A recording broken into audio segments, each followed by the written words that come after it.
Buenos días, tardes, noches. Ya ahora que estamos en la época esta de tardes, noches, la verdad es que vamos a continuar con nuestro ciclo Matemáticas ahora más que nunca. La verdad que este ciclo es curioso, bueno, ha evolucionado de muchas maneras, pero una de ellas es porque hoy tenía que estar aquí el profesor Borrell y no está el profesor Borrell. Está Carmen Herrero, como se puede ver, y está aquí a mi izquierda.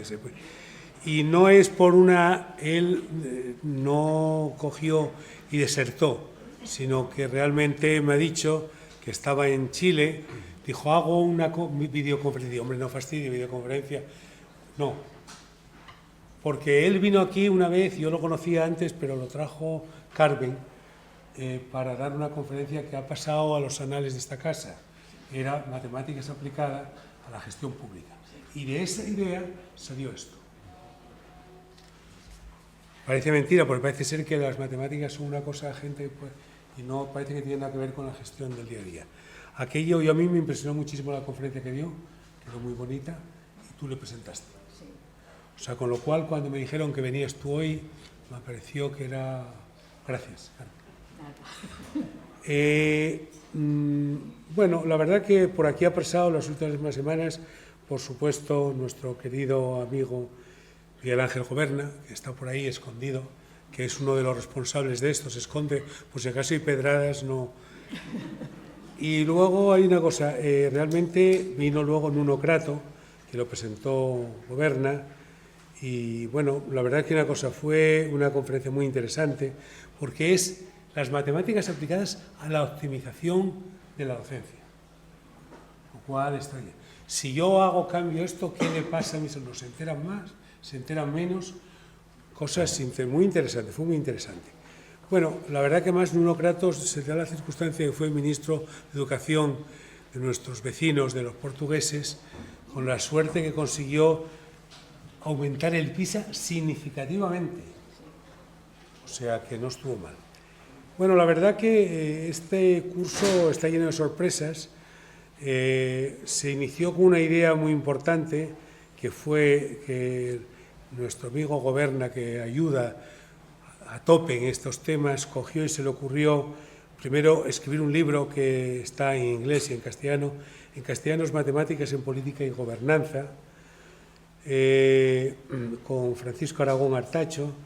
La verdad que también dará una conferencia en su momento, en la que se planteaba ese tema, ejemplos, preguntarles a políticos que hubiesen utilizado las matemáticas en temas relacionados con su día a día, en su trabajo.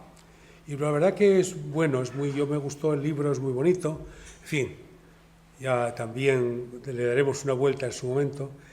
Y bueno, de él dice Marcus de Chateau, un señor de Oxford, que es muy bueno, catedrático, lo que sería una historia de la ciencia, de historia del pensamiento científico, dice que el libro suena fascinante.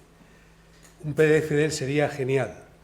Aunque digan esto de un libro, está bien. Bueno, la verdad es que una cosa, lo que sí es importante hoy es a lo que hemos venido, a las matemáticas y el bienestar social. Yo la verdad conozco a los dos que intervienen, Carmen Herrero, Antonio Villar, buenos amigos, compañeros, son personas que he tenido con ellos un trato frecuente, pero la verdad es que como ocurre siempre en la universidad nunca sabes muy bien lo que hace la gente. Ese sabe mucho, es la mayor o fundamental de la universidad, si no las aguanta nadie, cosas de esas. Pero saber qué contribuyen. Yo sí sabía que una vez, cuando yo estaba aquí con responsabilidades un poquito más altas, me dijeron que, dice, yo voy a invitar a la Universidad de Alicante, pero la verdad que quede claro que es Carmen y Antonio. Cuando hicimos aquel máster que se hizo con la Carlos III, pues bueno, y la verdad que entonces yo digo, coño, esto aprendes, dice, esto debe ser importante, deben haberlo hecho bien. Bueno, la verdad que una cosa, el tema de matemáticas y bienestar social, pues cogí, como ahora todo el mundo lo hace, y a fuerza de no querer perder dinero, pues resulta que una cosa, esto no es que yo sea el lipstick, pero soy, la verdad que una cosa me dije yo, voy a pasarlo por el ChatGPT, a ver qué pasa. Y bueno, la verdad que me dijeron, dice, toma de decisiones matemáticas y bienestar social, toma de decisiones basadas en datos, distribución de recursos, análisis de la desigualdad, modelos para predecir y resolver problemas sociales, epidemiología y cambio climático. Ándalo de todo esto del cambio climático también. Economía y desarrollo social, microcréditos e impuestos progresivos, educación como motor del bienestar, infraestructura y planificación urbana, transporte eficiente y acceso a servicios. Bueno, en fin, no voy a seguir. No voy a leerles la chuleta, pero que sepan que tiene... Y entonces, yo la verdad es que lo que estoy hoy encantado de poder presentarlo. Antonio Vie va a ser el moderador, él presentará a Carmen. Creo que la puede presentar bien, la conoce bien y es una persona con la cual, digamos, he estado bastantes años con ella y sobre todo, lo que es más importante, ha sido un poco, es el director, la directora y el dirigido. Y yo creo que es una oportunidad. Yo la verdad que si a mí me diese la oportunidad de sentarme con mi director de tesis ahora, sería feliz. Tiene la palabra, Antonio. Muy bien, muchas gracias. Bueno, Carmen Herrero es profesora emérita de la Universidad de Alicante, después de haber sido muchos años catedrática en ella y haber hecho una contribución muy amplia de trabajos de investigación y poner en marcha proyectos, entre otras cosas, haber construido uno de los mejores departamentos de economía de este país, un programa de doctorado internacional que 30 años después sigue generando doctores que se colocan al 100%, y esto es muy importante, aparte de otras pequeñas cosas como contribuir al programa I3 ¿Sí? o a la construcción del IBIE, ¿no? El Ayuntamiento del IBIE. De todas estas cosas tienen ustedes en la web toda la información concreta y no me voy a extender. Voy a decir algunas cosas de lo que no está escrito, de lo que no está escrito en su currículum, ¿no? Porque Carmen, verdad que es una mujer extraordinaria, tiene cuatro rasgos que me parecen interesantes de destacar. Una, la ambición y el optimismo razonable. Es decir, ser ambicioso es importante y esto es difícil porque la generación de expectativas es una de las cosas más complicadas. Pero claro, hay que ser ambicioso en cosas que sean también, por lo menos casi alcanzables, ¿no? Y esa combinación de ambición y factibilidad creo que lo ha sabido combinar muy bien. La segunda cosa que quiero decir es la tenacidad y la coherencia. Carmen es muy tenaz, es decir, persigue sus fines hasta el final y no solo en investigación, en el apoyo institucional, en las cosas que emprende. Otras cosas que me gustaría también destacar es curiosidad y versatilidad. Es decir, si uno mira su currículum, ha hecho cosas muy variadas. Es decir, su investigación tiene campos muy diversos y esto indica curiosidad, pero también indica versatilidad, es decir, la capacidad de abordar esos campos diversos. Porque yo, por ejemplo, siento curiosidad desde hace muchos años por la física cuántica, pero no entiendo nada. O sea que... Hay mucha gente que le pasa lo mismo. Y, por último, compromiso y previsión. Compromiso en el sentido de que cuando se embarca en una cosa le pone todo. Y también previsión porque ha sido capaz de hacer que estos proyectos que ha liderado, de la construcción del departamento, del programa de doctorado, sean estables e independientes de ella. Y esto es una cosa que no todo el mundo lo entiende. Es decir, ha sido capaz de ser prescindible en algo que ella había creado. Y me parece que esto es muy importante porque indica una previsión, la capacidad de decir, no a última hora me voy a ver qué pasa, no. Hace años que ya la transición se planificó, empezó a meter gente joven que asumiera responsabilidades y luego no interfirió. Me parece que son cosas también a destacar. ¿Cómo me encuentro yo con Carmen? Les cuento porque, bueno, es parte de la historia del pensamiento económico, digamos, ¿no? Son como el cruce de dos caminos de Damasco. Yo creo que de entre los presentes debo ser el único que ha suspendido todas las matemáticas de todos los cursos que ha hecho en el bachillerato y en la universidad.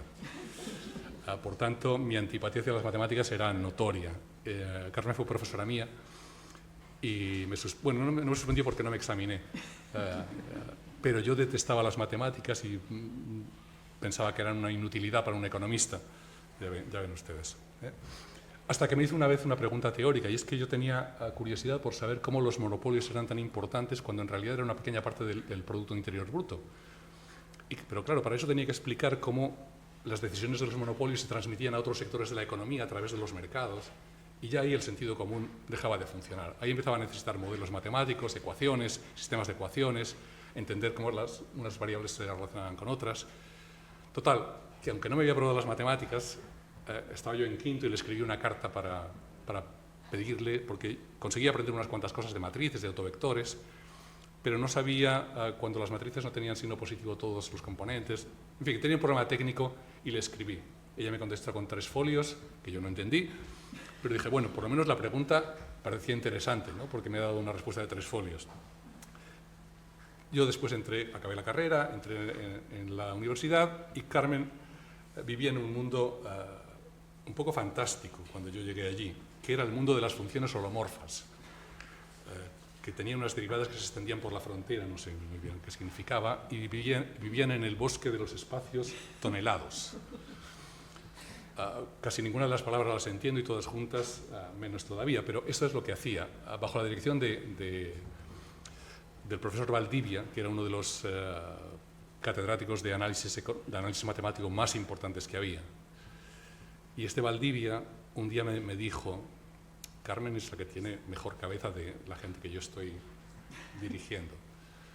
Ustedes se preguntarán, pero ¿cómo Valdivia, un catedrático, a mí que era un mindundi, acababa de entrar de ayudante, me habla de...? Pues porque resulta que el profesor Valdivia, no sé si alguna vez te lo conté, era amigo de mi padre cuando eran pequeños, de familias muy distintas. Él era de una familia de bien, mi padre era hijo de braceros, pero jugaban juntos, de pequeños en Martos. Y bueno, pues esa curiosidad, un vínculo entre estas cosas. Bueno, pues don Manuel fue una etapa importante de esto. Pero a partir de esa primera carta que le mandé empezamos a discutir algunos temas, y también tiene que ver en nuestro trabajo juntos algo que ver la universidad, porque en algún momento la Universidad de Alicante, Carlos Jiménez Piernas, que no recordará casi nadie de él, Yo soy un hombre de una simpatía discutible, pero que fue el primero que empezó a tratar de usar criterios explícitos para repartir fondos en la universidad. Exactamente. Que luego siguieron otra gente. Pero esto nos planteó, primero, algo para resolver en nuestro departamento, que nos interesaba más, pero también la pregunta teórica de cómo repartir, ¿no? Estas preguntas de cómo distribuir cosas. Y ahí la economía y las matemáticas son unos buenos complementos. Y esto nos llevó a ir, bueno, a Carmen a ir trabajando sobre indicadores, sobre cómo medir cosas. Porque lo de medir bien es importante. Déjame decirle que lo de matemáticas y bienestar social no tiene que ver con la contribución de las matemáticas al bienestar social, sino una cosa más concreta, y es cómo se usan las matemáticas para medir el bienestar social, que es un poco el objeto de lo que contará Carmen. Y lo de medir bien es importante. Déjenme que les cuente una anécdota. Tenía 2, pero les cuento una nada más para abreviar. Muchos de ustedes recordarán los dibujos animados de Popeye, que se comía las latas de espinacas y se ponía todo fuerte. Popeye fueron unos dibujos animados creados desde el gobierno americano, porque en los años 50 había mucha anemia en la población, y entonces descubrieron que las espinacas tenían 17 miligramos de hierro por cada 100 gramos. Y entonces, bueno, hicieron para estimular el consumo de espinacas, pues hicieron la serie de Popeye, que era una serie destinada a inducir ese consumo. Pero fue un error. Las espinacas no tenían 17 miligramos, tenían 1,7 miligramos, se habían equivocado al medir, ¿vale? Y además el hierro que tienen las espinacas es prácticamente inasimilable. Las espinacas tienen muchas virtudes, porque no tienen calorías, tienen fibra, son antioxidantes, pero lo del hierro no es ninguna virtud. O sea que lo de medir bien es importante. Esta es un poco la cuestión y un poco enlaza con estas cuestiones. ¿Qué nos dan las matemáticas a esta hora de medir bien? Para mí me dan 3 cosas básicas. Una, un lenguaje preciso, y esto decía Ferdinand Saussure, el padre de la lingüística estructural, que si no hay lenguaje no hay pensamiento. Un poco exagerado quizás, pero o sea, el lenguaje es muy importante. Segundo, nos dan una colección de conceptos que están muy bien trabados, que nos permiten, digamos, interpelar a la realidad con esos conceptos. Y tercero, una batería de resultados, ¿no? Que no hace falta que sepamos demostrar, ¿no? Yo nunca he conseguido entender la demostración del teorema de punto fijo de Brouwer, que se basa en una de ellas se basa en ese curioso teorema de la bola peluda, pero sí que sé utilizarlo. Es como las aplicaciones del móvil, ¿no? Uno no sabe cómo están diseñadas informáticamente, pero uno lo que le interesa es aplicarlas. Pues las matemáticas te proporcionan todo ese instrumento ya listo para su uso. Y esto, en el mundo de la matemática aplicada es importante porque te dan este armazón, ¿no? Es verdad que no siempre hace falta tener un lenguaje matemático, ¿no? Los lingüistas, los filósofos o los historiadores abordan problemas complejos sin una formulación matemática, pero las matemáticas ayudan mucho. Ayudan mucho, es un poco como el solfeo. No te hace saber tocar un instrumento, pero si lo sabes tocar es muy buena ayuda. Debo decir, y cito ahora a John Littlewood, que es un matemático que también enlaza con Carmen a través de Polya y de su padre, que fue discípulo de Polya, que decía, vamos, que no todo el mundo piensa que las matemáticas tienen que ver con aplicar a la realidad. Él decía, leo literalmente, antes de la creación, Dios se dedicaba a la matemática pura. Luego pensó que sería un cambio agradable hacer algunas aplicaciones. Y esto lo decía de manera irónica, porque claro, lo de la creación le salió regular nada más, no tenía mucho que ver con la pureza de la matemática pura. Termino con una consideración final. Siempre que uno aborda problemas sociales con instrumentos, con modelos, tiene que hacer un efecto de reducción.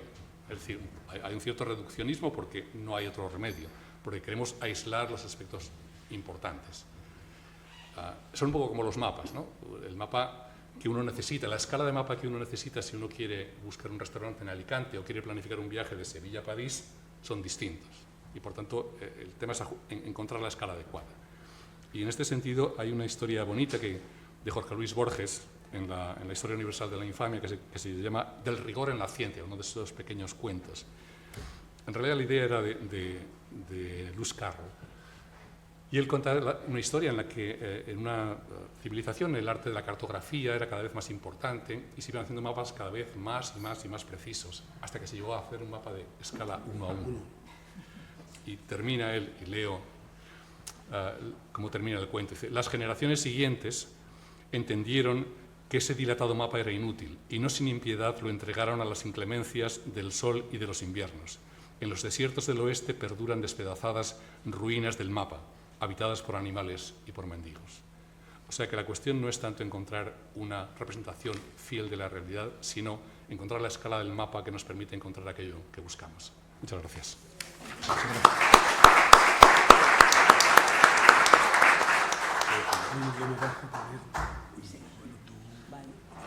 Bueno, antes de nada, muchas gracias, Antonio, por esta presentación tan chula. No sé si me la merezco, pero bueno. Quería decir simplemente que Antonio y yo llevamos trabajando juntos tantos años que ya ni me acuerdo de cuándo empezamos, aunque sí que me acuerdo de aquella vez que no llegué a suspenderle porque no se presentó, ¿no?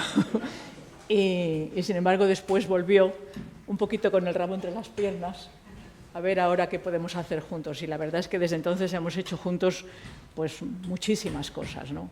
Del orden, no sé, de 70 artículos o una cosa de este calibre, ¿no?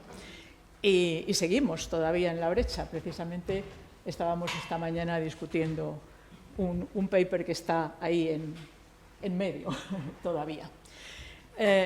Bueno, yo me voy a pasar al ordenador porque si no, no lo veo bien. Y quería decirles que espero que no sea lamentable el que haya tenido que haber esta sustitución de Borrell por mí, ¿no? Ha sido una cosa completamente inesperada y entonces, claro, la conferencia también es una conferencia un poco aquí te pillo, aquí te mato, ¿no? Voy a hablar de bienestar social porque es uno de los temas que hemos tratado en un trabajo que he hecho recientemente para el IBIE y la Fundación Ramón Areces Y entonces lo que voy a hacer es dividir la charla en dos partes. Primero voy a hablar un poco de los fundamentos y de la metodología utilizada y por qué se hacen estas cosas, y después, en la segunda parte, hablaré del estudio de la Fundación Ramón Areces, que, por cierto, hay ahí libros ahí fuera disponibles que están a disposición de los primeros que lleguen y se los lleven. O sea que no son gratis, no hay que comprarlos. Entonces, bueno, si alguien tiene interés en ver después el estudio completo, pues sí, bájate, pues están ahí los libros, ¿de acuerdo? Incluso aunque no es una novela, la última vez que estuvimos aquí estuvimos presentando una novela de Antonio, porque Antonio es una persona muy polifacética, no solamente es un economista estupendo, sino que además últimamente es un autor de éxito, de novelas. y entonces, bueno, pues no es una novela, lo siento, pero es un trabajo que hemos hecho recientemente. Bueno, matemáticas y economía. Las matemáticas son un instrumento, como ha dicho Antonio. En realidad nos sirven como una especie de muletilla, una especie de, no sé, de cosa en la que nos estamos apoyando continuamente para poder entender mejor la complicada vida social que nos rodea, ¿no? Entonces, en este sentido, las matemáticas aparecen prácticamente en cualquier tipo de investigación en ciencias sociales. No solamente por el hecho de que nos permiten utilizar y explotar los datos de una manera muy eficiente, sino también porque nos permiten construir modelos que nos permiten establecer relaciones entre las variables que vamos a estudiar, y entonces a partir de estos modelos sabemos o podemos predecir qué es lo que puede suceder, y luego los datos nos ayudan a verificar si esas cosas que pensamos que pueden suceder son correctas o no. En particular, en economía, las matemáticas se utilizan de forma generalizada, prácticamente en cualquier problema, en cualquier situación. Antes Antonio ha hablado del programa de doctorado que tenemos en el departamento. Entonces, bueno, en ese programa de doctorado la mitad de las asignaturas se puede decir que son relacionadas con las matemáticas, no solamente matemáticas, sino análisis de datos, econometría, etcétera, ¿no? O sea que las matemáticas son un instrumento muy potente y los buenos economistas necesitan dominarlas suficientemente bien para poder hacer su trabajo. O sea que son un instrumento, digamos, de primera necesidad, ¿no? Y de primera magnitud. Pero hay una cosa que también es importante, y es que las dos disciplinas son diferentes. O sea, hacer economía no es lo mismo que hacer matemáticas, son dos cosas distintas. Y cuando uno quiere hacer economía, utilizando matemáticas o no, da igual, tiene que pensar como un economista y no pensar como un matemático. Y esto a veces, cuando hay estas transiciones, como la que he hecho yo, por ejemplo, de matemático a economista, pues es un camino que hay que recorrer y que no es tan fácil. Así como parece que es sencillo, ¿no? Porque, bueno, tenemos la parte más difícil, que es el instrumental, que es lo que más les cuesta a los economistas aprender. Sin embargo, no es verdad, porque necesitas hacer un cambio de mentalidad, un cambio de chip, y empezar a pensar en los problemas sociales como objeto de tu estudio y como principal motivación, ¿no? Entonces, esto es un tema que es importante. Bueno, ¿qué se entiende por bienestar social? El bienestar es un concepto multifacético y con diversas interpretaciones. Antes Salvador ha dicho que había consultado al chat GPT y que le había dicho tantas cosas que era imposible, ¿no? entender de qué estábamos hablando, ¿no? Entonces, efectivamente, el bienestar tiene un montón de interpretaciones y un montón de facetas. Y además, no solamente eso, sino que se puede hablar de bienestar con muchos apellidos, ¿no?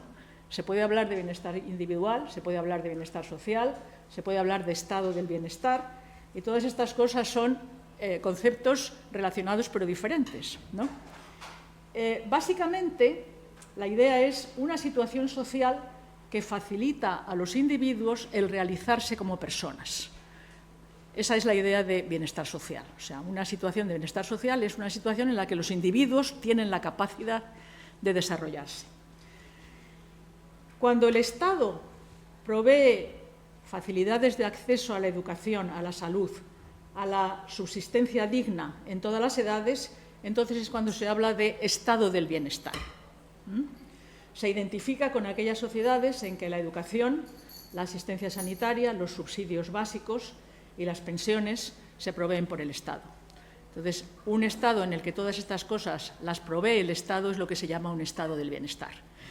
Y se llama un estado del bienestar porque en esas condiciones los individuos tienen más fácil el hacer su vida, realizar sus proyectos, hacer su vida, que cuando todo esto no está provisto por el Estado, cuando tienen que hacérselo ellos mismos, ¿no? O sea, que son, digamos, como las bases de las cosas que necesita la gente para realizarse. Si las provee el Estado, entonces estamos en un estado del bienestar. Cuando esto no se provee por el Estado, entonces no tenemos un estado del bienestar, que es lo que, por ejemplo, lo que pasa en la mayoría de los estados europeos son estados del bienestar. Estados Unidos no es un estado del bienestar.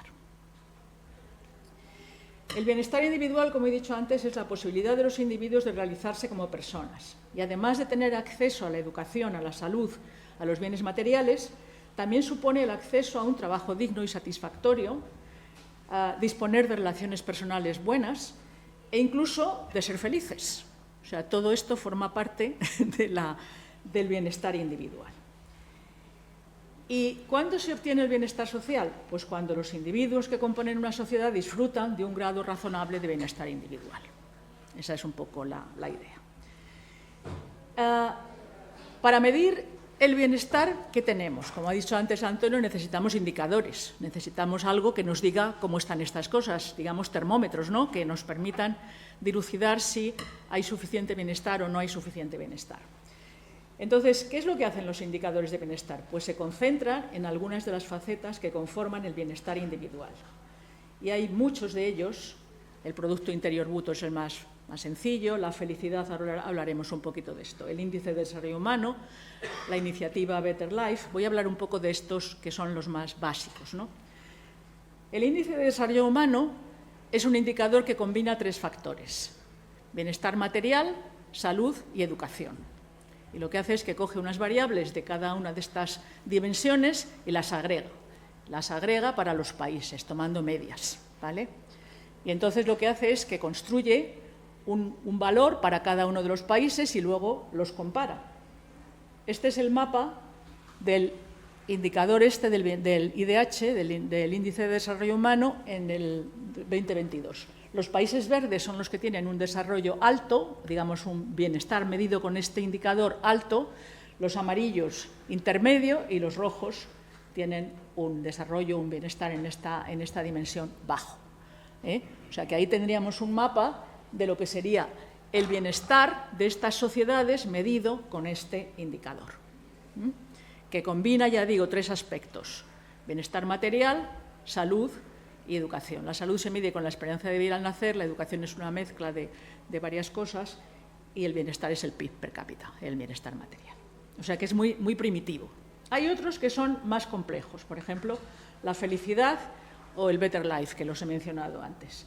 La felicidad es un concepto curioso que surge en Bután, que es un pequeño país en el Himalaya, y entonces tenía un rey que empezó a discutir que por qué se estaban midiendo los países con el Producto Interior Bruto, que lo que había que medir era la felicidad interior bruta. Entonces introdujo este concepto de felicidad interior bruta y tenía muchas dimensiones, ¿no? Ahí tienen las dimensiones. Las dimensiones pues, son condiciones materiales de vida, bienes, vivienda, ingreso per cápita, bienestar psicológico, salud mental, estado de salud, diversidad y resiliencia ecológica, educación, diversidad y resiliencia cultural, vitalidad de la comunidad, uso del tiempo, buen gobierno. O sea que había una cantidad enorme de cosas. Este es uno de los indicadores que, digamos, combina muchísimas variables, ¿no? El Better Life es una iniciativa de la OCDE que surgió también un poco inspirado en la idea de la felicidad, y también tiene muchas dimensiones, ¿no? Y entonces en estas dimensiones pues está la renta, el trabajo, la vida comunitaria, satisfacción con la vida, salud, etcétera, etcétera, etcétera, ¿no? Y entonces lo mismo, lo que se hace es mirar todas estas dimensiones, y luego lo que tiene de gracioso la Better Life es que estas margaritas, cada hojita de la margarita no tiene un peso fijo, sino que el peso se lo dan según el sitio. Y entonces tú entras en la página de Better Life y es interesante porque tú quieres mirar, por ejemplo, cuál es la satisfacción o la vida en Alicante, por ejemplo, en esa región, y entonces te salen unos valores que son las medias de lo que dice la gente que vive allí, ¿no? Y son diferentes en unas regiones y en otras. O sea que aquí no se agrega con unas dimensiones, con unas constantes, sino que las constantes dependen de la demarcación, de la situación. Estos son ejemplos de indicadores de bienestar. ¿Cómo se construyen los indicadores de bienestar? Pues primero se seleccionan los aspectos, después se seleccionan variables que definen esos aspectos y después se agregan, se juntan en un único indicador. O sea que hay 3 fases en la construcción de un indicador de bienestar. Primero, ¿qué cosas voy a mirar? Salud, educación, lo que sea, ¿no? Después, para cada una de estas variables, de estos aspectos, voy a ver qué variables cojo. Pues para la salud, ¿qué voy a mirar? Pues en el caso, por ejemplo, del IDH, la esperanza de vida al nacer. O puedo mirar otras variables. Puedo mirar no la esperanza de vida al nacer, sino la esperanza de vida media de la población. O puedo mirar la salud, cómo la mide la gente, cómo es la situación, la salud autopercibida. Puedo mirar muchas cosas, ¿no? Puedo mirar, por ejemplo, también, pues no sé, la cantidad de niños que nacen, o podría mirar la mortalidad o la infantil o la mortalidad por diabetes, no sé, o sea, se pueden ver variables distintas. En la educación lo mismo, ¿no? Al principio las variables de educación eran muy básicas. ¿Cuánta gente hay alfabetizada? Después se ve cuánta gente tiene que estudios, cuántos universitarios, etcétera, ¿no? Después, en las variables monetarias, porque siempre hay alguna variable que tiene que ver con la capacidad monetaria, pues entonces se pueden mirar variables distintas, etcétera, ¿no? O sea que lo primero es ver qué aspectos, luego qué variables, cómo se miden estas variables y luego cómo las junto en un único número. Este es el ejercicio. Bueno, lo que vamos a hacer hoy, y lo voy a hacer porque voy a presentar ese trabajo que os he dicho al final y voy a justificar un poco lo que hacemos ahí, es indicadores que se construyen a partir de las distribuciones de la renta. O sea que vamos a fijarnos en una cosa que es la distribución de la renta en una población.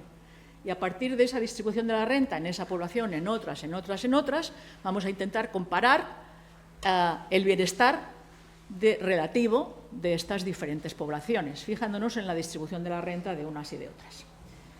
¿Qué es la distribución de la renta? Pues la distribución de la renta todo el mundo sabe lo que es, ¿no? O sea, cuáles son los niveles de renta y cuánta gente, cuál porcentaje de personas está en cada uno de estos niveles. Esto es una distribución de la renta. Entonces, ¿por qué es importante fijarnos en la distribución de la renta? ¿O por qué es útil, más que importante quizá? Cuando tenemos un estado del bienestar, las condiciones materiales de vida son un buen indicador de las capacidades de los individuos para desarrollarse. Porque dependiendo de que tengan más o menos capacidad económica, pues podrán hacer más o menos las cosas que querrían hacer, puesto que hay ciertas necesidades básicas que ya las está cubriendo el Estado. Entonces, la renta se convierte en una base habitual para construir indicadores de bienestar, por esta razón. Y es importante no solo el nivel de renta en una sociedad, sino cómo se distribuye. O sea, cuánta gente tiene determinada renta, si hay muchos pobres, si hay muchos ricos, etcétera, etcétera, ¿no? Y entonces se hacen aquí varios ejercicios. Se puede ver qué pasa con una sola distribución, pero lo que es más importante, más interesante, es comparar diferentes distribuciones. O sea, las diferentes distribuciones se corresponden con diferentes territorios o con diferentes grupos sociales.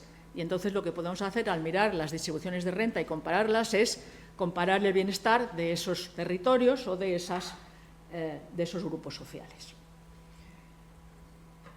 ¿Qué pasa? Vale. Estamos acostumbrados a escuchar conceptos como prosperidad, desigualdad y pobreza, ¿no? Y estos son ideas que parece que están ligadas a la distribución de la renta y que son importantes a la hora de analizar estas cosas. La pregunta es, estos serían los aspectos, ¿no?, que decíamos antes. Dentro de la distribución de la renta, ¿qué aspectos vamos a mirar? Pues algo que tiene que ver con lo que se llama prosperidad, algo que tiene que ver con lo que se llama desigualdad y algo que tiene que ver con lo que se llama pobreza.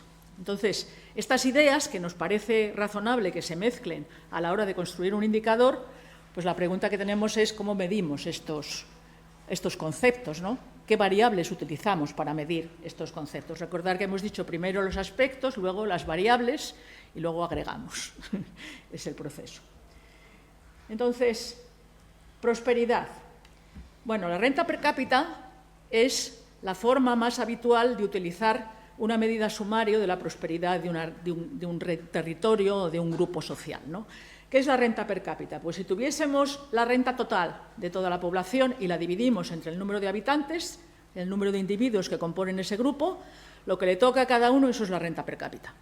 Es como si distribuyéramos por igual el producto de toda la región, de toda la ciudad o de lo que sea. Y ese es un indicador. Hay otro indicador que es interesante, que es la mediana. La mediana es el nivel de renta que deja a la mitad de la población a un lado y a la mitad de la población al otro. Entonces, es un indicador que muchas veces nos dice más que la renta per cápita, ya nos está indicando un poco por dónde van los tiros de la distribución, ¿no? Entonces, estos son indicadores que aparecen habitualmente cuando se intenta medir la prosperidad.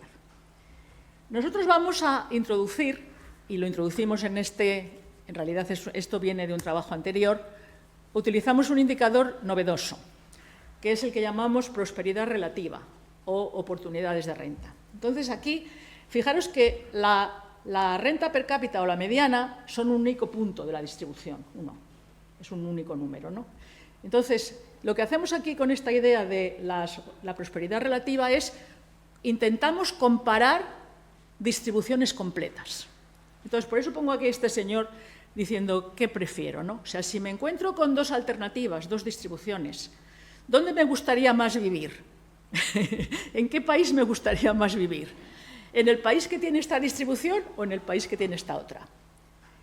Y entonces lo que hacemos es construir este indicador que nos permite comparar la prosperidad de los diferentes grupos de población comparando las distribuciones completas. Y a esto le llamamos prosperidad relativa. ¿Y qué es eso? Es la probabilidad de obtener mejores rentas. O sea, imaginaros, por ejemplo, que estamos en un caso en el que, en vez de tener distribuciones de renta, lo que tengo son dos urnas con bolas, ¿no? Y en las urnas con bolas lo que hay es gente con cantidad diferente de dinero, ¿vale? Entonces, una población tiene un montón de bolas de distintos colores, la otra población tiene un montón de bolas de distintos colores, y entonces yo lo que quiero es saber en cuál de las dos urnas me gustaría vivir, ¿no? Y me pongo fuera del problema. O sea, es una situación ex ante. Sin saber dónde voy a vivir, dónde me gustaría. Esto es lo que llamamos en economía tras el velo de la ignorancia, ¿no? Y entonces, ¿qué es lo que hacemos? Pues lo que hacemos es, decimos, bueno, pues una manera de hacer esto sería, elijo una bola al azar en una de las urnas, otra bola al azar en la otra, y en principio, si una es mejor que la otra, me gustaría más la que es mejor, ¿no? Pero esto con una sola extracción no me dice nada. Entonces, lo que yo tendría que hacer sería hacer esto infinitas veces, ad infinitum. Y entonces, si consiguiera, al hacer esto infinitas veces, encontrar una medida de cuánto es mejor una situación que la otra, entonces tendría esa prosperidad relativa. Entonces, esto se puede hacer, ¿vale? Lo que se hace en realidad, y además no solamente se puede hacer con dos distribuciones, se puede hacer con cualquier número de distribuciones, que es lo más divertido, porque comparar dos muchas veces es fácil, pero comparar más de dos es mucho más difícil, porque las comparaciones 2 a 2 no son transitivas. O sea, yo creo que A es mejor que B, B es mejor que C, pero eso no significa que A sea mejor que C. A lo mejor C es mejor que A. Puede haber un ciclo, ¿no? Y entonces, tener un procedimiento que nos permita comparar cualquier número de distribuciones, pues es un resultado muy bonito que publicamos en esos trabajos, ¿no? ¿Y qué es lo que se hace? Pues lo que se hace es una especie de torneo infinito. O sea, hacemos esto que he dicho antes de aleatoriamente ir sacando, ¿no? Y entonces, al final, lo que vamos haciendo es viendo cuántas veces gana cada una de las distribuciones. Y en el largo plazo, el tiempo medio que gana cada una de estas distribuciones está dado por un vector, y ese vector nos está diciendo cuánto de buena es las posibilidades de una distribución respecto de las demás, ¿no? No sé si esto está claro, pero, a ver, construimos una especie de, no es exactamente eso, pero una especie de cadena de Markov, ¿no? Y entonces el vector propio asociado a esa cadena de Markov, el estable, es lo que nos está dando la medida de la bondad relativa de cada una de las distribuciones. Así que aquí aparecen las matemáticas de una manera interesante. Este vector asocia una componente a cada territorio de los que se comparan y mide esa probabilidad relativa. Entonces, esta es una medida que es nueva, que es novedosa, que no aparece en la literatura y que, como es nuestra, pues la hemos incorporado en este trabajo. Bueno, la desigualdad es el segundo aspecto que nos gustaría medir. ¿Cómo se mide la desigualdad? Pues la manera más habitual de medir la desigualdad es con lo que se llama el índice de Gini. El índice de Gini es lo siguiente. Aquí en este gráfico lo que tenemos es las rentas de la gente y cuánta gente se va acumulando con estas rentas. Es la renta acumulada, ¿vale? Entonces, la gráfica nos está diciendo cómo va esa renta acumulada. Si todo el mundo tuviera la misma renta, entonces la gráfica sería la diagonal. Las diferencias de renta están dadas por el área A. Entonces, el índice de Gini no es nada más que A dividido por A más B. Si todo el mundo, si toda la renta la tiene un solo señor, entonces esto sería 1. Entonces, cuanto más grande es el índice de Gini, más desigualdad hay. ¿De acuerdo? 0 cuando hay igualdad total, 1 cuando toda la renta la tiene una única persona. ¿Vale? Esto es el índice de Gini. Hay otras maneras de medir la desigualdad que también son habituales. Hay una medida que es el ratio de Palma, que surge de una manera empírica, o sea, en un señor, Gabriel de Palma, que es un economista chileno, pues entonces hizo una observación empírica en la que se dio cuenta que si cogía la renta de la gente entre del 10% del 40% al 90%, ahí estaba la mitad de la renta total. Y la otra mitad se repartía entre el 40% más pobre y el 10% más rico. Entonces, esto era como una igualdad empírica, ¿no? O sea, una situación empírica. Entonces, dijo, lo importante no es qué es lo que pasa en el medio de la distribución, sino cuántos ricos y cuántos pobres hay relativamente. Entonces, esto dio origen al ratio de Palma, pero también dio origen a otros tipos de ratios, con el mismo espíritu, ¿no? O sea, lo que se hace es mirar el global de renta de los más ricos, de un grupo de los más ricos, el 20% más rico, por ejemplo, y el 20% más pobre. Y entonces se hace el cociente entre los dos. Entonces, cuanto más grande sea ese cociente, quiere decir que los pobres son más pobres en relación con los ricos, y los ricos más ricos. Más desigual es la distribución. Y estas medidas se pueden interpretar también como una medida de prosperidad compartida, en el sentido de que si se ve la evolución en el tiempo, si estos ratios aumentan, quiere decir que todo el crecimiento económico se lo chupan los ricos. Pero si esos ratios van disminuyendo, quiere decir que también los pobres aprovechan parte de ese crecimiento económico, cuando va pasando el tiempo, ¿no? O sea que también es una medida interesante cuando se mira en diferentes momentos del tiempo.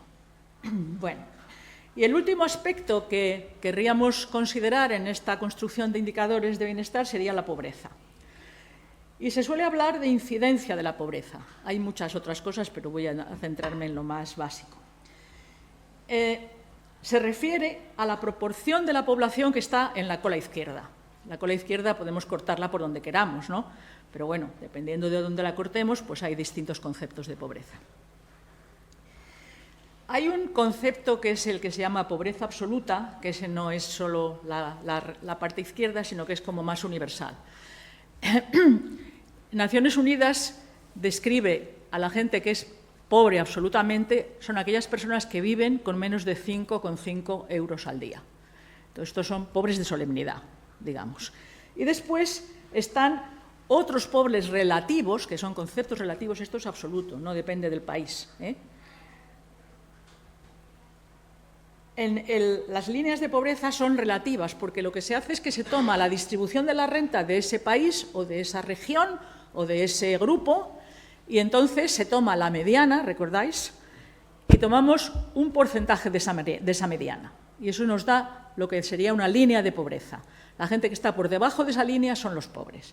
Entonces tenemos dos conceptos. La pobreza relativa son aquellos individuos cuya renta está por debajo del 60% de la mediana, y pobreza extrema o riesgo de exclusión, que son los individuos cuya renta está por debajo del 40% de la mediana. Entonces esta mediana cambia con la distribución, cambia con el país, cambia con la región.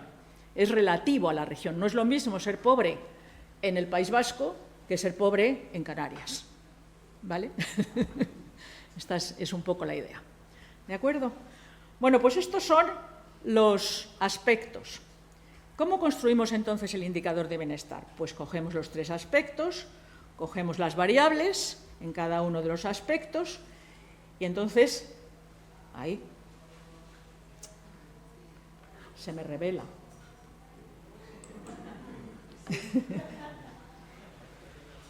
Entonces, cuando vamos a comparar territorios, lo que hacemos es que ordenamos los territorios en cada una de estas variables, los ponemos de mejor a peor, ¿de acuerdo? Y luego agregamos. ¿Cómo agregamos? Pues agregamos con... Este es otro problema que preocupa mucho a los economistas y que tiene unas profundas raíces matemáticas, que es el problema de la agregación de órdenes, de ordenaciones, ¿no?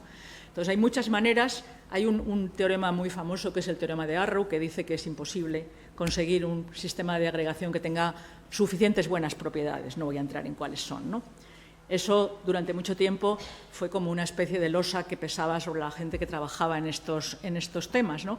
Pero luego resulta que sí que hay muchas maneras de ordenar, que no son perfectas, pero que tienen buenas propiedades. Entonces, una de las maneras de ordenar más fáciles de entender, es lo que se llama la cuenta de Borda. La cuenta de Borda simplemente se toman lo que sea ordenado, ¿no? Entonces, al último se le da 0 puntos, al anterior 1, al siguiente 2, al otro 3, al otro 4, al otro 5 y así sucesivamente. Y en cada una de las variables. Y luego lo que se hace es que se suman todos los puntos que tiene cada territorio. Y con eso se construye un indicador de bienestar, de una manera muy sencilla. ¿De acuerdo?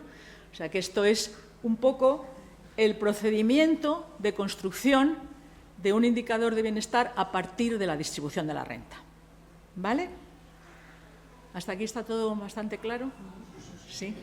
Bien. Bueno, pues ahora voy a contaros qué es lo que hemos hecho en este trabajo que hicimos para la Fundación Ramón Areces desde el IBIE. Antes Antonio ha mencionado que una de las cosas que hicimos en nuestra larga vida fue crear el IBIE, contribuir a la creación del IBIE. El IBIE es un instituto de estudios aplicados económicos que está en Valencia, se fundó en el año 1990 y hace montones de estudios aplicados. Es un instituto que no es una universidad ni nada que se le parezca. Tiene un sistema de funcionamiento que me parece interesantísimo, y es que no tiene investigadores en plantilla. Lo que tiene son técnicos y administrativos en plantilla. Y luego ellos contratan trabajos de investigación con diferentes instituciones y según el trabajo que les encargan, pues entonces cogen a los investigadores para que lo hagan. Y además se trabaja muy bien porque una cosa que nos pasa en la universidad es que los investigadores lo tenemos que hacer todo, absolutamente todo. Mientras que en el IBIE tenemos a los administrativos y a los técnicos que nos hacen el trabajo de administrativo y el trabajo de técnico. Y entonces eso facilita muchísimo la labor investigadora y el hecho de que luego salgan un montón de estudios que en general están muy bien valorados, ¿no? Entonces este trabajo, por ejemplo, ha tenido mucho impacto mediático y bueno, está bien, o sea que al final son cosas que son estudios que se hacen para la sociedad, ¿no? Y yo creo que también es una parte del trabajo de los investigadores es dar a conocer este tipo de cosas y hacerlas accesibles al público en general, ¿no? O sea que me parece que esto también es importante, no solo quedarnos en nuestra urna de nuestros papers y ya está. Vale. Bueno, pues entonces, ¿qué cuestiones aborda este informe? Se basa en una cosa que es el Atlas de Distribución de la Renta de los Hogares, que es una estadística que saca el INE y que da datos de comunidades autónomas, provincias y municipios y da datos de renta, ¿no? Y entonces, a partir de esta base de datos es la que hemos construido este informe. El informe está disponible entre 2015 y 2021. Entonces, ¿qué es lo que se mira en este trabajo? Se mira la prosperidad, la desigualdad y la pobreza, o sea, construimos un indicador de bienestar con las bases que he comentado antes. ¿Y esto dónde se hace? Pues se hace entre comunidades autónomas, provincias y municipios. O sea que podemos comparar la situación relativa de las comunidades autónomas, de las provincias y de municipios suficientemente grandes. De todo eso tenemos datos. Entonces, esto nos permite hacer un juego de comparación muy jugoso, ¿no? Muy interesante. También tenemos información sobre hombres y mujeres, diferencias entre hombres y mujeres y entre grupos de edad. O sea que la información es muy rica. La variable que tenemos es la renta por unidad de consumo en las familias. Son las personas residentes a efectos fiscales. Esto al público en general no le interesa, pero a los economistas seguramente sí, si es que hay economistas en él. ¿Cómo se hace esto? Se divide la renta total del hogar entre lo que se llaman las unidades de consumo. ¿Qué son las unidades de consumo? El primer adulto del hogar es 1. El resto de adultos, 0,5. Y los niños, los menores de 13 años, 0,3. Entonces, así se ve cuál es la unidad de consumo familiar. Y entonces se divide la renta y esa es la renta que se asigna a cada uno de los miembros de la familia. ¿Vale? Bueno, ¿qué es lo que queremos medir? Pues la prosperidad, la desigualdad y la pobreza. Y lo medimos en 3 puntos del tiempo, en 2015, 2019, que es la recuperación económica después de la gran recesión, y 2021, que ya recoge el impacto inicial de la COVID-19. Entonces, en esos años es en lo que lo hacemos. Y analizamos la situación relativa de las 17 comunidades autónomas, de las 50 provincias y de algunos municipios grandes. Y ahora os contaré qué es lo que sale. Utilizamos 2 indicadores, como he mencionado antes, para la prosperidad. La renta per cápita y la prosperidad relativa, de las que he hablado antes. O sea, utilizamos esos 2 indicadores para la prosperidad. Para la desigualdad, el índice de Gini y el ratio P80-20.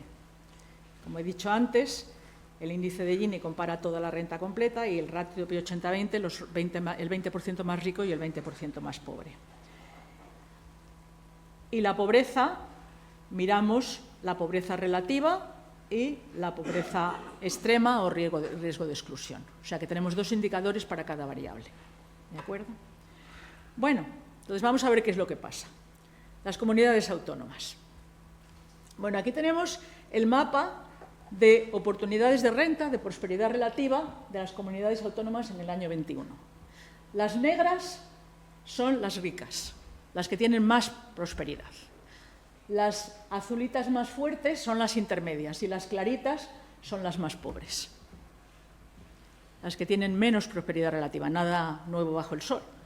O sea que aquí lo que vemos es que Madrid, el País Vasco y Navarra y Cataluña son las regiones ricas. Y bueno, la Comunidad Valenciana en este caso está en las intermedias, pero he de decir que por pelos. Pero bueno, estamos ahí. Estos son los valores de prosperidad relativa. Fijaros dónde está la Comunidad Valenciana.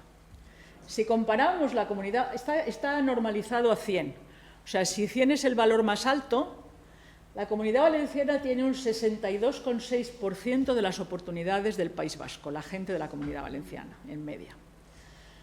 Extremadura tiene un 52%. Fijaros que estamos mucho más cerca de Extremadura que del País Vasco. O sea que en prosperidad relativa sí hemos hecho terciles, pero ya digo que por pelos.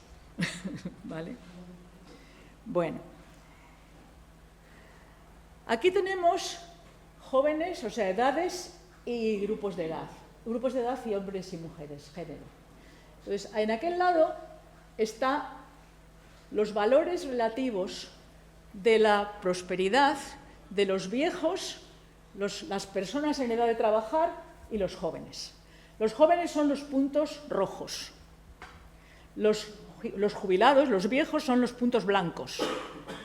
Entonces, dentro de cada una de las regiones, ¿quiénes son los grupos de edad que tienen mejores oportunidades? Los viejos. ¿Y quiénes son los que tienen menos? Los jóvenes. Esto es una situación anómala, porque deberían tener mejores oportunidades aquellos que están en edad de trabajar, no los viejos. Pero ¿qué es lo que pasa? Lo que pasa es que en España las pensiones, y no quiero meterme mucho, no, son bastante generosas. Y sobre todo las de los jubilados de hoy. No sabemos qué es lo que pasará con los jubilados de mañana, ¿no? Pero hoy el panorama que hay es este. En todas las regiones, menos en el País Vasco, que allí sí que la gente en edad de trabajar, los salarios son más altos, tienen mejores oportunidades que los mayores. En el resto, las oportunidades de los mayores son más altas que las de los que están en edad de trabajar y más altas que las de los jóvenes. Y aquí tenemos hombres y mujeres. Las mujeres son los puntos blancos. Entonces, en todas las comunidades, las oportunidades de las mujeres están por debajo de las de los hombres. O sea que se ha ganado, pero sigue habiendo una diferencia importante todavía en este sentido. Vamos a hablar ahora de desigualdad. Índice de Gini. Aquí lo negro es malo. Más alto el índice de Gini, pero más desigualdad. Entonces, lo que vemos es una cosa curiosa, ¿no? Antes veíamos que las regiones más ricas eran Madrid, el País Vasco, Navarra y Cataluña, y las pobres Andalucía y tal, ¿no? Entonces vemos dónde se concentra la pobreza, la desigualdad, perdón. En los pobres y en los ricos. Navarra y Madrid son muy desiguales. Luego Andalucía y Canarias también. Pero es curioso que la prosperidad no está ligada a menor desigualdad, sino que puede haber mucha prosperidad y también mucha desigualdad. Aquí tenemos el ratio P80-20, ¿no? Entonces vemos lo mismo. Fijaros la Comunidad de Madrid. En la Comunidad de Madrid, el ratio entre el 20% más rico y el 20% más pobre es de 3 y pico. O sea, la renta total del 20% más rico es más de 3 veces la del 20% más pobre. Las demás, bueno, pues van en disminución, ¿no? Castilla-La Mancha es también muy desigual.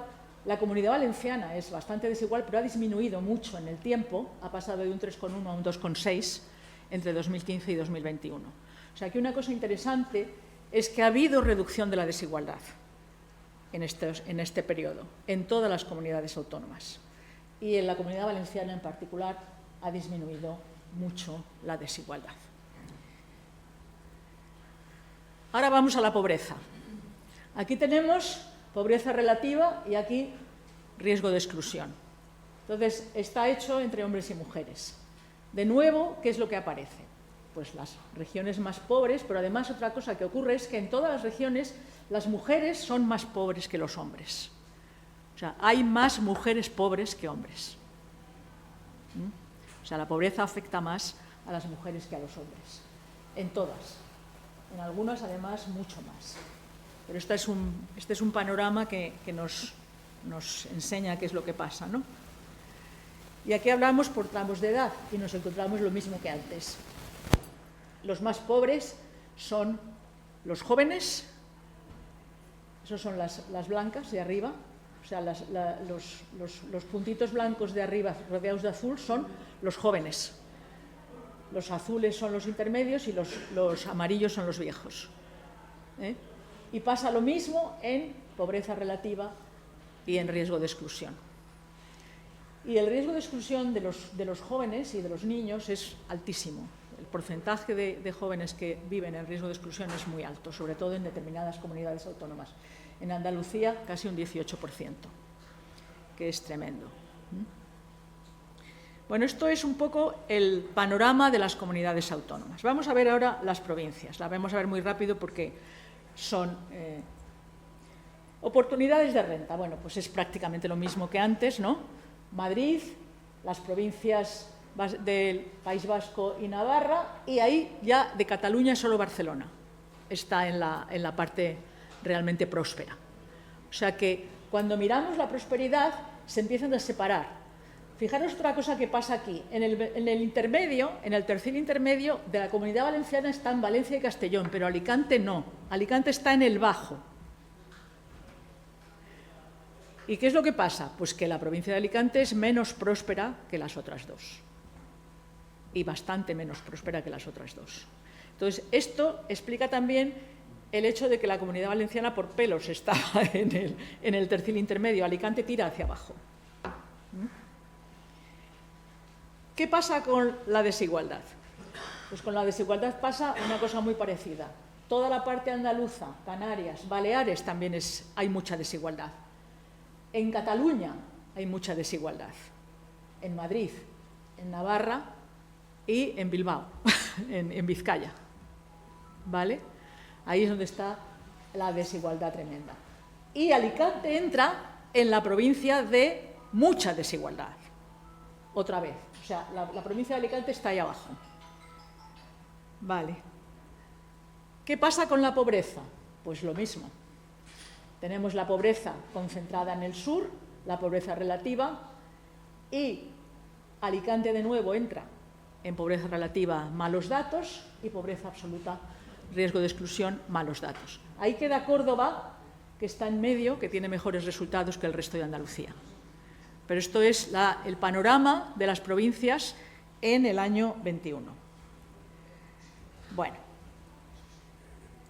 vamos ahora al contexto municipal, que esto es más cercano. Aquí lo que hacemos es construir el indicador de bienestar ya, para el contexto municipal. O sea, hasta ahora no lo hemos construido, porque simplemente lo que hemos hecho es mirar los aspectos, ¿no? Ahora vamos a construir el indicador de bienestar. Entonces, ¿esto qué es lo que hacemos? Lo que hacemos es comparar las capitales de provincia por tamaño. Entonces, lo que hacemos es considerar las capitales de provincia que tienen más de 500.000 habitantes. Aquí está Valencia, ¿verdad? Y entonces vemos en qué posición quedan en el indicador de bienestar en 2015, en 2019 y en 2021. Entonces vemos que, salvo las dos primeras, prácticamente no hay cambios en la ordenación. Valencia está a la tercera o la cuarta, Madrid está a la tercera o la cuarta. Fijaros que Madrid es la más próspera de todas las regiones, o bueno, el País Vasco también, ¿no? Pero la ciudad de Madrid, aquí estamos hablando del municipio de Madrid, ¿eh? Estamos hablando del municipio de Madrid. Entonces, ¿por qué cae si está en muy buena posición en relación a las otras en prosperidad? Cae porque está mal en desigualdad y cae porque hay mucha pobreza. ¿Vale?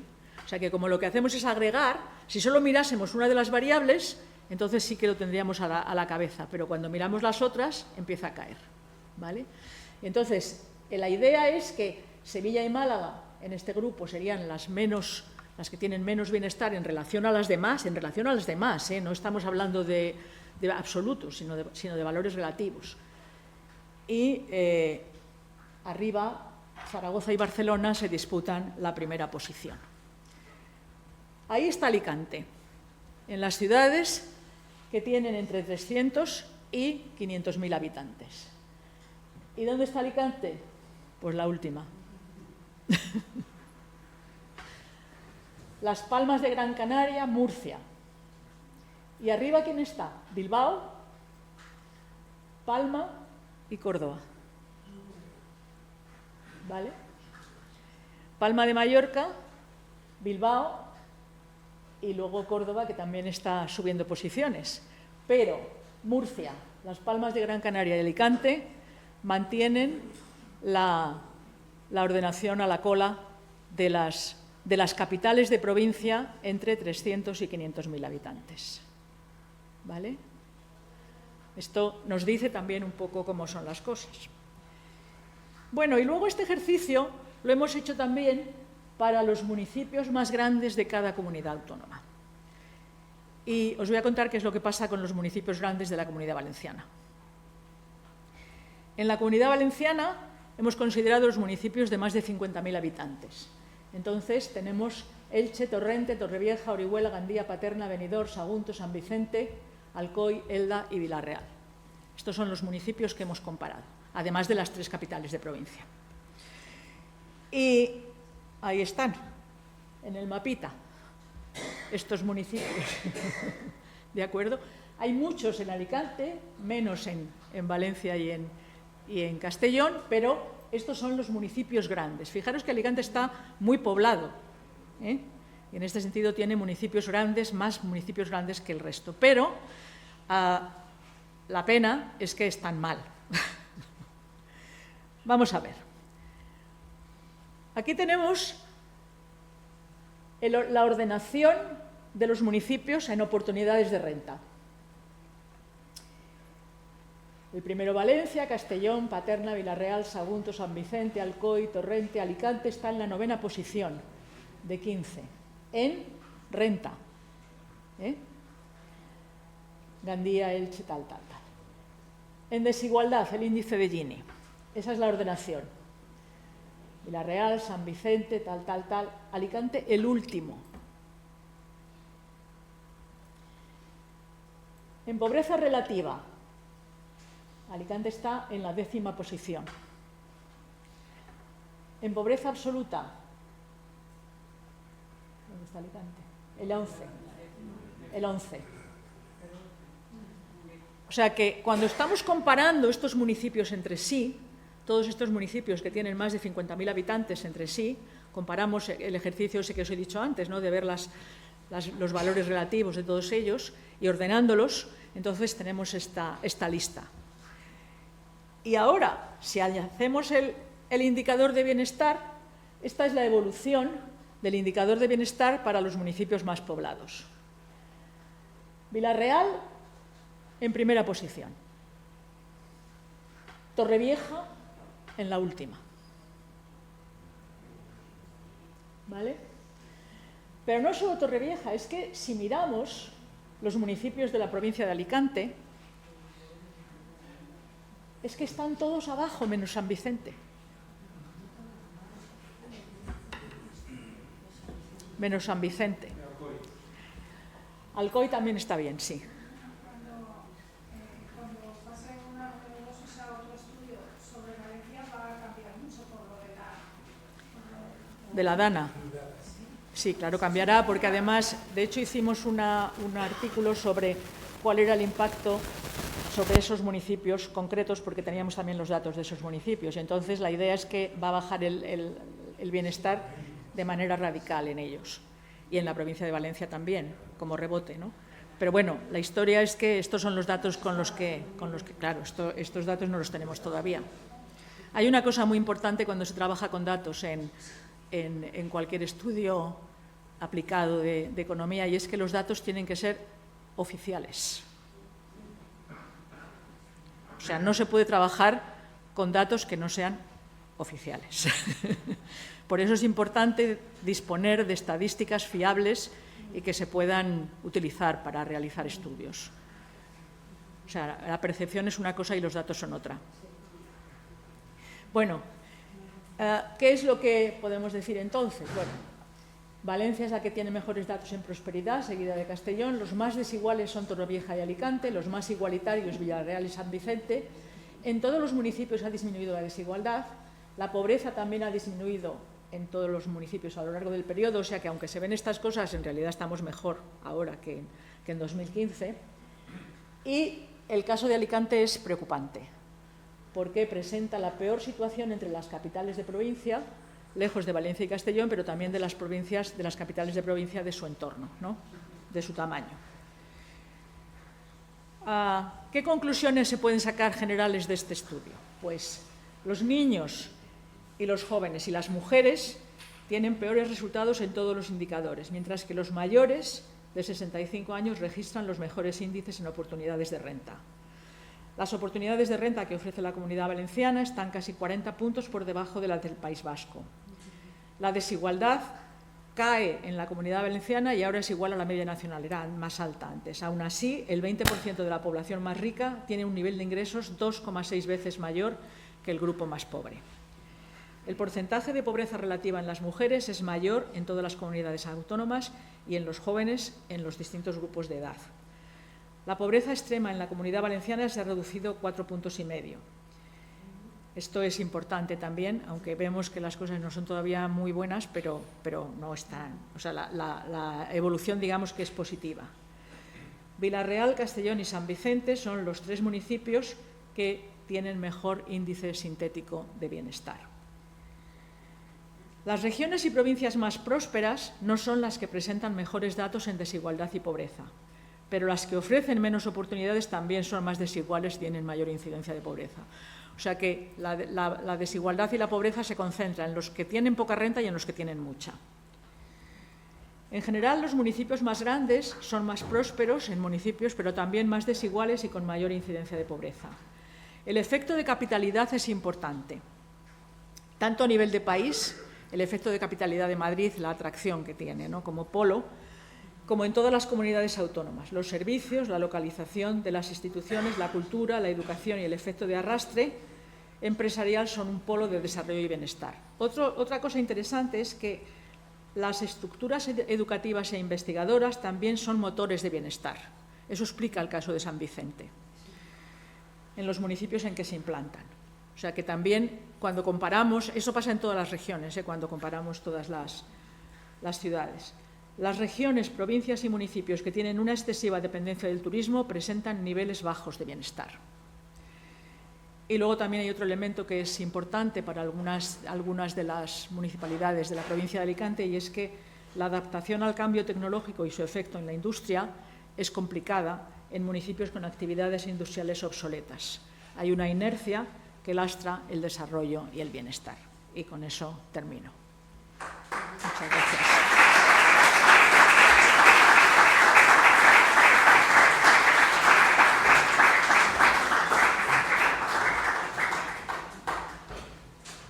Bueno, pues ahora... Muy bien, muchas gracias, Carmen. Muy interesante. Si alguien quiere hacer alguna pregunta, ahora es el momento, empezando por Antonio. Voy a ser muy breve y no amenazo con relatar públicamente una investigación que hice con Hipólito Simón y yo hicimos un estudio sobre la evolución del bienestar en las provincias españolas. Digo que voy a ser... ¿se oye? Digo que voy a ser muy breve. Hipólito Simón y yo publicamos hace 8 o 9 años un análisis de la evolución del bienestar de las provincias españolas utilizando 3 indicadores: la renta per cápita, el ILH y el índice físico de calidad de vida de Morris. Solamente quiero decir que lo que he escuchado aquí y ya conocía es alarmante y peligroso, porque Alicante no estaba antes como está ahora. Que históricamente hemos ido a peor. Sí. Solamente quiero decir eso. Aquí cuando yo he dicho que no hemos empeorado, he dicho entre 2015 y 2021. Nosotros estudiamos hasta finales de los 80. ¿No? Claro, porque entonces la industria en Alicante era muy próspera y la situación de las ciudades era diferente, evidentemente. O sea, después empezó a caer la industria y ahí hemos perdido una cantidad de capacidad tremenda. O sea, esto sí. Sí. Hola, buenas. A ver. ¿Sí? ¿Se oye? Sí. ¿Se oye? Sí. Hola, buenas tardes. Vamos a ver, la pregunta, son 2 preguntas, prácticamente, pero no la hago yo, la hace una persona que nos está escuchando desde Canarias y me ha escrito por WhatsApp para que le preguntara 2 factores que le preocupan, que uno es el tema de la climatología, si eso en el estudio se ha contemplado, no, por lo que afecta, por ejemplo, en el tema de Canarias, y si en el caso de Canarias su singularidad geográfica ha sido también contemplada como variable o se ha utilizado con los mismos parámetros que el resto de comunidades autónomas. Gracias. A ver, hemos hecho el mismo estudio para todas las comunidades autónomas, comparándolas unas con otras. El caso de Canarias y el caso de Baleares son un poco especiales por la insularidad, ¿no? Entonces, lo que sí que sucede es que son muy dependientes del turismo las dos. O sea, básicamente la industria más importante que tienen es el turismo, viven del turismo. Y lo que ocurre es que eso es un hecho que hemos observado. Todas las regiones que viven solo del turismo, en este estudio salen mal. ¿Por qué salen mal? Antes, recordar que he dicho que la renta que se computa es la renta de las personas residentes a efectos fiscales, ¿vale? Entonces, en los sitios donde hay turismo, ¿quiénes son los residentes a efectos fiscales? Las Kellys, los camareros, los dueños de los hoteles no, ¿vale? O sea que aquí hay un sesgo que está dado por la base de datos. En este sentido, claro, resulta que muchas de las rentas que se generan del turismo no revierten en la renta de las personas que viven allí. Claro, el contribuyente es el que es, efectivamente. Y entonces son los contribuyentes los que se miran en este estudio. Y eso también explica, en parte, los datos de las regiones turísticas. No sé si...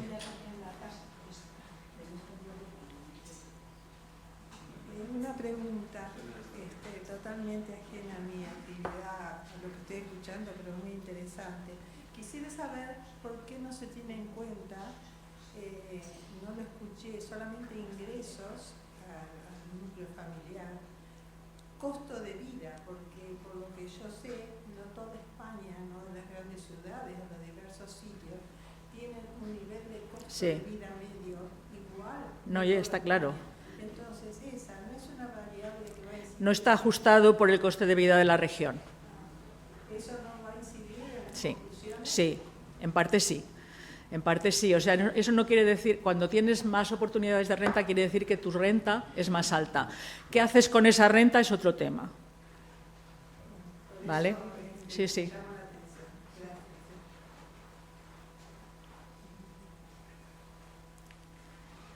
¿Más preguntas o no? Una curiosidad. Sí. Volviendo a que las zonas turísticas son las que están peores. ¿Es que los extranjeros que viven ahí no tributan? No. Muchos no tributan.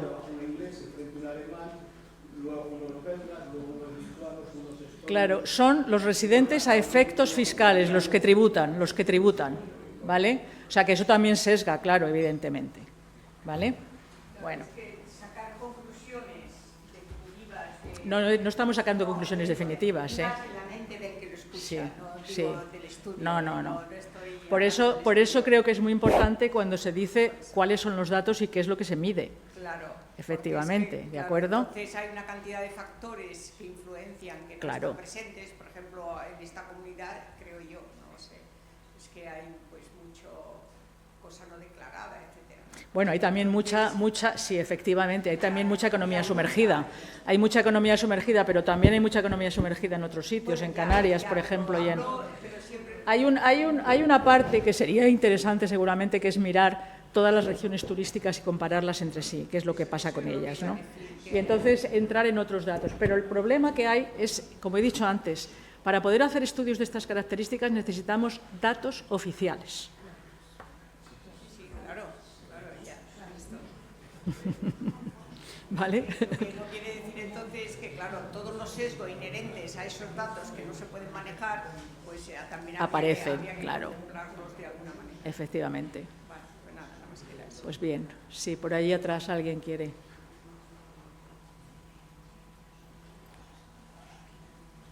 Me interesaría también saber si se ha hecho alguna relación con el grado de educación de cada En este estudio no. Porque es muy importante relacionar también la pobreza o la desigualdad en lugares donde la educación sea más baja o sea más alta, la cultura de las personas, la civilización, ¿no? En este estudio no, pero hemos hecho otros trabajos con Antonio, ¿te acuerdas? Cuando hicimos el Better Life, por ejemplo, ¿no?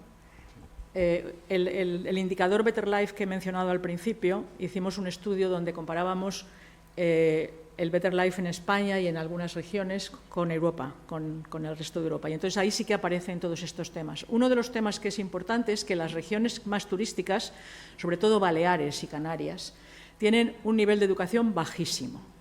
Bajísimo. ¿Por qué? Porque la gente empieza a trabajar muy pronto en el turismo y entonces dejan los estudios. Entonces, por ejemplo, en nivel de universitarios, de estudios universitarios, es muy bajo. Entonces, cuando miras el nivel de educación en estas regiones, es mucho más bajo que en otras. Sin embargo, por ejemplo, el más alto está en Castilla y León. ¿Por qué? Pues porque hay poca población y tienen a lo mejor más tradición cultural también, no lo sé. Pero está relacionado en parte. También a lo mejor es porque no tienen otra cosa que hacer que seguir estudiando, ¿no?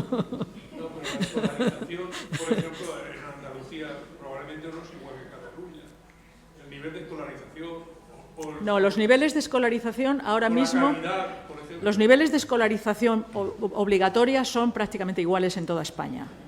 Lo que sí que hay es diferencias en educación no obligatoria, muy importantes, en educación no obligatoria. Y luego, en cuánta educación tiene la gente que está en el mercado de trabajo.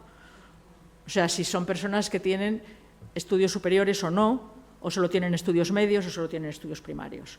Eso también, claro, depende de cómo es el sector empresarial, ¿no? ¿Qué es lo que están pidiendo los empresarios?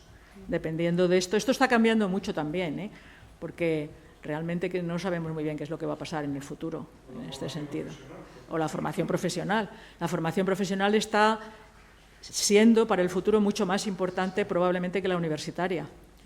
Nos van a sobrepasar por la izquierda, es me que temo. Ellos saben hacer cosas. Sí.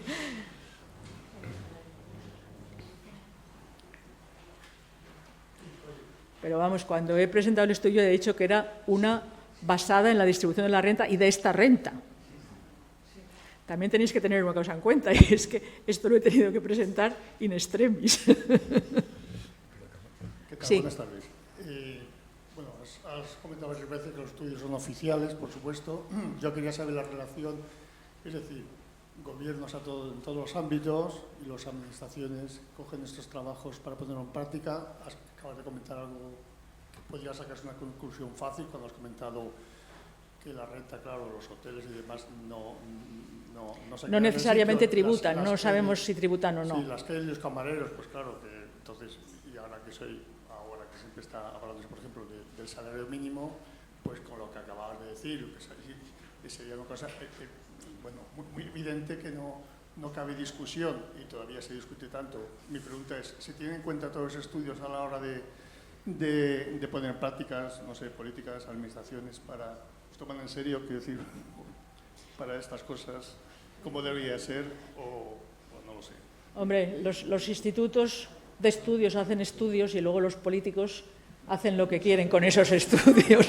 Entonces, sí. Entonces, claro, hay situaciones en las que muchos de los estudios que hace el IBIE se los encargan en gobiernos autonómicos, gobiernos municipales. ¿Qué hacen con ellos después? Muchas veces se dan consejos y a veces se siguen y a veces no. Entonces, no te puedo decir porque ese no... En fin. ¿Algo más? Bueno, pues como os he dicho antes, ahí fuera hay ejemplares de este estudio por si a alguien le apetece llevárselo a casa y nada más. ¿Lo lleváis?